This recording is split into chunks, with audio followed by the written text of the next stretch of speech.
Deciding to buy a home is one of the most significant life decisions that you're ever going to make. And you've probably heard one of two mindsets. One being that renting is just wasting money and it's just throwing money down the drain or paying cash to a landlord that you're never going to see again.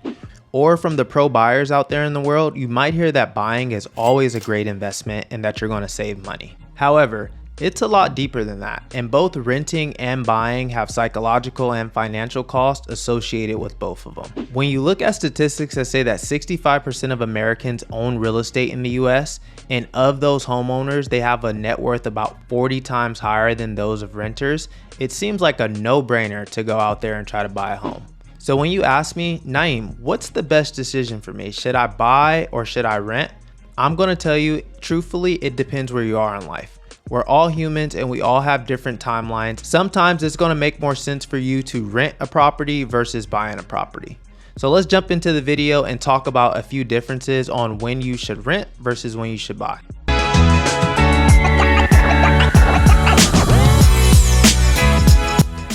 Before we get started, please don't forget to hit that like and subscribe button. It not only helps me out a lot, it also helps you stay informed with my latest releases, and it helps YouTube push this video out to different people and families who are considering moving here to the Bay Area.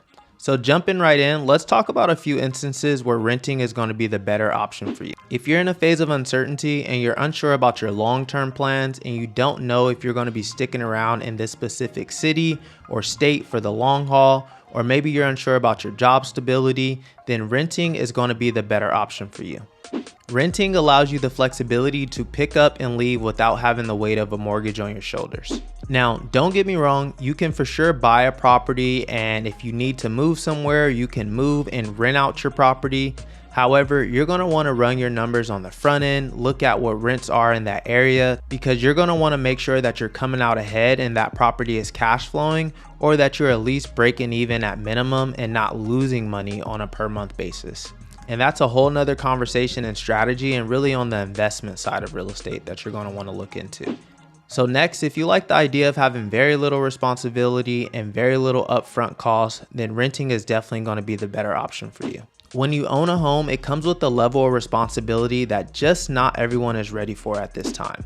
If you don't like the idea of having to fix a leaking sink or possibly mow your lawn, or having to deal with appliances or different issues that go wrong with the property, then renting is definitely going to be the more stress-free option. Because when you rent a home, if anything happens to it or if anything goes wrong, it's typically the landlord's problem and they're responsible for getting someone out there to fix it. When you own a property, all those responsibilities are now going to be on you. And when you buy a home, you're not only inheriting that home's benefits, but you're also inheriting that home's problems. And those problems here, especially in the Bay Area, can be quite expensive. Renting might also be the better option for you if you have a job or a lifestyle with highly variable income and expenses, meaning that those two things fluctuate just a little bit too much. If that's you, then renting can provide a level of financial flexibility that homeownership may not offer. When you decide to own a property, the first thing you're going to have to do is be pre-approved, and that lender is going to want to make sure that you've been at the same job or at least in the same industry for at least 2 years. They're going to look at all your financials from the last 2 years, your bank statements, as well as your W-2s, just to get a snapshot of your income versus your expenses. So with that being said, if you're thinking about quitting your job or if you're thinking about starting that business, then renting is going to be the better option for you. Because if you decide to do that and then go out and purchase a property, it's going to be very difficult to qualify for a conventional loan. And last but not least, let's address the elephant in the room. Renting is going to be the better option for you if you simply just don't have the money to buy a home. Owning a home is expensive, especially here in the Bay Area. It's one of the most expensive housing markets in the US. You're going to be responsible for your down payment, which is going to cost you tens of thousands, if not hundreds of thousands of dollars to first get into the property. You're also going to be responsible for your closing costs that are associated with the real estate transaction. You're going to have insurance costs, which is going to be mandatory because a lender is not going to lend you money on a property if you don't have that asset protected. But you're also going to have your monthly mortgage, which is similar to paying rent. However, that cost can be quite expensive, especially since interest rates are a lot higher than we've seen in the past. And that's just the start. You're also going to want to make sure that you have an emergency fund of some sort set aside just in case unexpected issues happen to come up with the property. So if you don't have money set aside for a down payment, closing costs, a potential emergency fund, then renting may be a better option for you at this point in time. Now, if you don't have those funds saved, it's still not impossible to get involved in real estate. There's different lenders and financial institutions that have different down payment assistance programs that can help you out and help make these costs as minimal as possible. If you'd like to know more about those programs, let me know or drop a comment. I'd be happy to introduce you to one of my lenders. Also, you can look at renting a home in the specific neighborhood or area that you want to live in. There are some owners out there who may be open to you renting their property to eventually buy it in the future.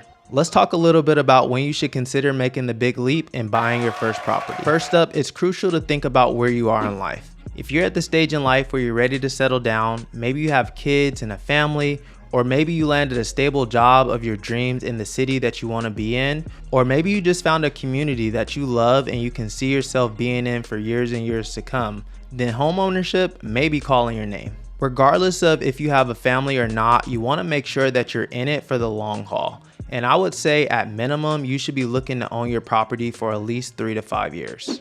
Now, the reason I say own your property for a minimum of 5 years is because it's difficult to gain equity in your property and to be able to sell it for a large profit or even break even if you've owned your property for less than that.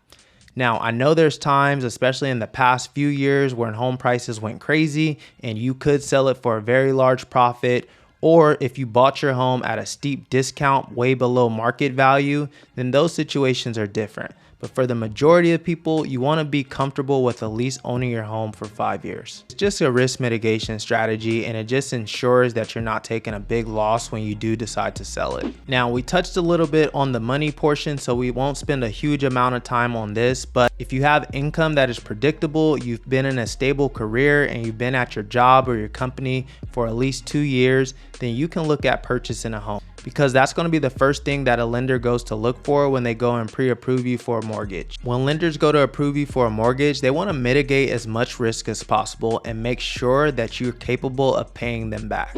Now, understanding some of the financial aspects of owning a home is key as well. There's many benefits to owning a home. There's appreciation and building equity in your home over time so that you can sell it for a large profit. There's depreciation, there's tax savings. You now have an asset that you can leverage and rent out for rental income should you decide to in the future. And one of the biggest things overall is ownership. You now have an asset that you own and you can pretty much do almost whatever you want with it, and you can hand it down to your children or family members for the future when you're no longer here. There's some cons with owning a property as well. Big ticket items that come up with the property, such as needing a new roof or having to update the electrical panel, amongst many other things that could happen, are now your responsibility. We touched on that, and those things that go wrong with the property are now on you. You also have to navigate between housing market crashes, which will affect your ability to sell for a profit in the future. And if the housing market goes down, you're going to need to hold on to that home for as long as it takes for it to rise in equity again for you to sell for a profit. There's risk and reward in all things, so just make sure you have a general understanding of what those are. If you want to take a deeper dive into understanding the risk versus the reward of homeownership, feel free to contact me at the information below. I'd love to have a conversation with you and talk to you about those benefits as well as the risk, and just come up with a plan and see if this is something that may be a good fit for you in the future. And there you have it, folks. Let me know in the comments if you're leaning more towards renting a property or buying a property in the future. Remember, there's no one size fits all approach. Everyone is at a different stage in their life, and what may be a great time for you to buy right now may be a better time for someone else to rent. So just keep that in mind. Make sure that you're staying informed and watching videos like this one to get your information. If you found this video helpful, please like and subscribe, and share this video with a family member, a friend, or a coworker who may be considering buying here in 2024. If you like this video, then you may also like the other video on the screen, which walks you through how to win here in the Bay Area housing market in 2024. Until next time, take care.